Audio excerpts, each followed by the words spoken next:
ଏହି ଭିଡ଼ିଓରେ ଆମେ କିଛି ଆଶାୟୀ ଭାଇ ଭଉଣୀମାନଙ୍କର ପ୍ରଶ୍ନ ପିକ୍ କରିଛୁ ଏବଂ ତାର ଉତ୍ତର ବି ମଧ୍ୟ ପୁଙ୍ଖାନୁପୁଙ୍ଖ ଭାବେ ଆଲୋଚନା କରିବା। ଭିଡ଼ିଓଟିକୁ ଫାଷ୍ଟରୁ ଲାଷ୍ଟ ପର୍ଯ୍ୟନ୍ତ ଦେଖ, ସ୍କିପ୍ କରନି, ସ୍କିପ୍ କଲେ ଇମ୍ପୋର୍ଟାଣ୍ଟ ଇନଫର୍ମେସନ୍ ମିସ୍ କରିଯିବ। ପ୍ରଥମ କମେଣ୍ଟ ରହିଛି ମଧୁସ୍ମିତାଙ୍କ ତରଫରୁ, ଯିଏକି କମେଣ୍ଟ କରିଛନ୍ତି ସେକେଣ୍ଡ ମେରିଟ୍ ଲିଷ୍ଟ କେବେ ଆସିବ ଟିକେ କୁହନ୍ତୁ। ନିଶ୍ଚିନ୍ତ ଭାବେ ଏଇଟା ଖାଲି ଆପଣଙ୍କ ପ୍ରଶ୍ନ ନୁହେଁ, ଏଇଟା ବହୁତ ଆଶାୟୀଙ୍କ ପ୍ରଶ୍ନ। ଏହାର ଉତ୍ତର ତ ନିହାତି ଭାବେ ଦେବାକୁ ପଡ଼ିବ।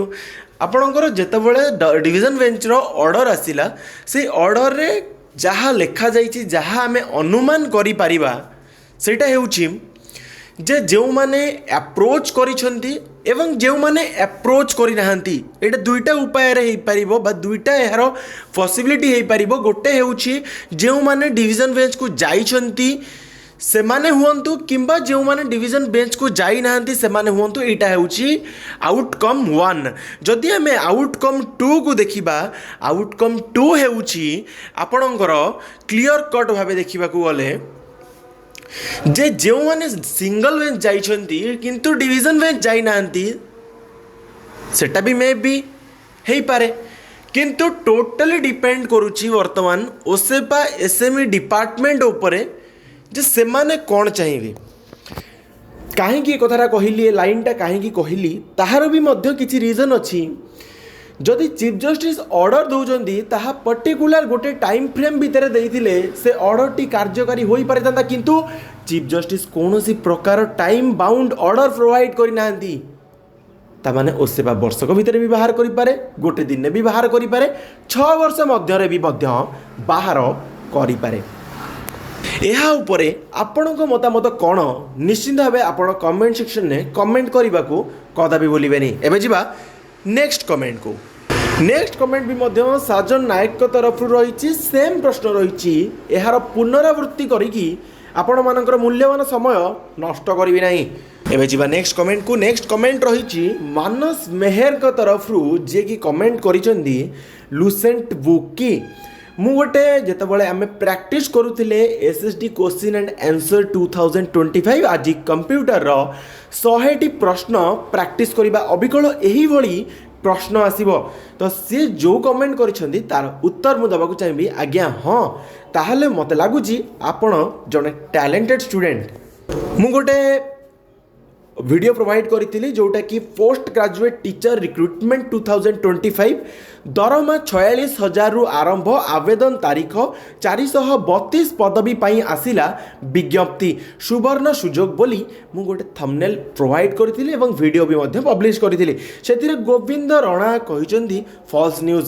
আজ্ঞা কোনসি false news educational weapon channel केबे हेले पब्लिश है नहीं, बरং वीडियो लेट होइछि किंतु केबे हेले कोनोसी फॉल्स न्यूज मु अपलोड करि नहीं, जोथि पई कि आशायी समाज क्षतिग्रस्त हेबो। आशा करी आपण मो मनोभाव बुझीपारिथिबे। एबे जिबा आमे नेक्स्ट कमेंट को। नेक्स्ट कमेंट भी मध्य अनिशा मिश्रଙ୍କ तरफ रही, जी कि सेम ही कमेंट करिसेंती ताहाले सेकंड लिस्ट आसीबो कि नहीं। यार उत्तर मु प्रथमे ऑलरेडी देई सारिछि।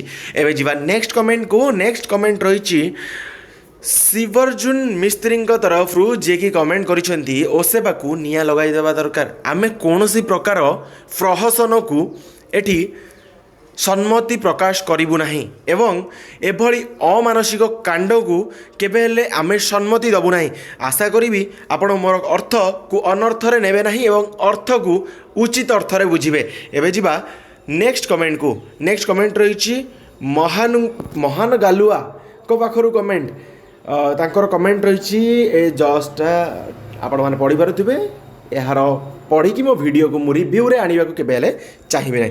एबे जिबा नेक्स्ट कमेंट को। नेक्स्ट कमेंट रही स्टडी ट्यूटोरियल को तरफ सही सेम प्रश्न, सेकेंड लिस्ट आसीबो ना नहीं प्लीज कहंतु। नहीं आज्ञा, प्रथम ऑलरेडी उत्तर दे दीची। आशा करी आपणकर उत्तर आपण पाई सारिथिबे। एबे जिबा नेक्स्ट कमेंट को। नेक्स्ट कमेंट रही प्रदीप साहू को तरफ जे कि कमेंट करिसेंती वकील मानक पिला जदि जेटी पई आवेदन करिथांते ताहले जेमिति हेले भी सेकेंड मेरिट लिस्ट बाहर करी नियुक्ति पाई चेष्टा करिथांते। निश्चित भाव गोटे सुंदर कथा शुणिकी बहुत ही खुशी लगिला। मु गोटे वीडियो प्रोवाइड करी आसीगला 1137 पदवी विभिन्न पदरे वाटर रिसोर्सेस डिपार्टमेंट तरफ ସେଥିରେ ଦିଲେଶ ସାହୁ କମେଣ୍ଟ କରିଛନ୍ତି ସିଲାବସ୍ କାହିଁ ବୋଲି ପ୍ରଶ୍ନ କରିଛନ୍ତି। ନିଶ୍ଚିତ ଭାବେ ଆପଣ ଯଦି ଟିକେ ବି ମୁଣ୍ଡ ଖେଳିଥାନ୍ତେ ସେହି ରିକ୍ରୁଟମେଣ୍ଟକୁ ଆପଣ ଆନାଲିସିସ୍ କରିଥାନ୍ତେ, ତାହା ଉପରେ ଅଧିକରୁ ଅଧିକ ତଥ୍ୟ ହାସଲ କରିବାକୁ ଚେଷ୍ଟା କରିଥାନ୍ତେ। ଆପଣ ପ୍ରଥମେ ତଥ୍ୟ ହାସଲ କରନ୍ତୁ, ଅଦରୱାଇଜ୍ ମୁଁ ଆପଣଙ୍କୁ ସିଲାବସ୍ ପ୍ରୋଭାଇଡ଼ କରିଦେବି। ଓକେ, ଏବେ ଯିବା ନେକ୍ସଟ କମେଣ୍ଟକୁ। ନେକ୍ସଟ କମେଣ୍ଟ ରହିଛି ମୁକେଶ ଦଳ ବେହେରାଙ୍କ ତରଫରୁ, ଯିଏକି କମେଣ୍ଟ କରିଛନ୍ତି ସାର୍ ଫିଜିକାଲ୍ ଏଜୁକେସନ୍ ଟିଚର୍ କିଛି କ୍ଲାसेସ୍ କରନ୍ତୁ, ତୁମର ପ୍ରିଲିମିନାରୀ ଏକ୍ଜାମିନେସନ୍ ସମସ୍ତଙ୍କ ପାଇଁ ସେମ୍ ହିଁ ଅଛି।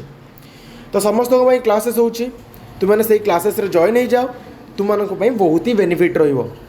ଆଜିର କ୍ୱେଶ୍ଚିନ୍ ଆଣ୍ଡ ଆନ୍ସର ସେସନ୍ ଏତିକି ଥିଲା, ଯେଉଁଟା ତୁମମାନଙ୍କ ସହିତ ମୁଁ ସମ୍ପୂର୍ଣ୍ଣ ଭାବେ ଡିସ୍କସନ୍ କରିଦେଲି। ଏହାପରେ ବି ଯାହାର କିଛି ଡାଉଟ୍ ରହୁଛି କମେଣ୍ଟ ସେକ୍ସନରେ କମେଣ୍ଟ କରିବ, ନିହାତି ଭାବେ ମୁଁ ତୁମ କମେଣ୍ଟକୁ ପିକ୍ କରି ଏମିତି ଭିଡ଼ିଓ ମାଧ୍ୟମରେ ଆନ୍ସର ଦେବି, ତାକି ଯେଉଁ ପିଲାମାନେ ଜାଣିବାକୁ ଚାହୁଁଛନ୍ତି ତାଙ୍କର ପୁଣି ଏଗେନ୍ ଆଣ୍ଡ ଏଗେନ୍ ସେହି ପ୍ରଶ୍ନ ରହୁଛି ସେ ସେଟା ଆଉ କରିବେ ନାହିଁ।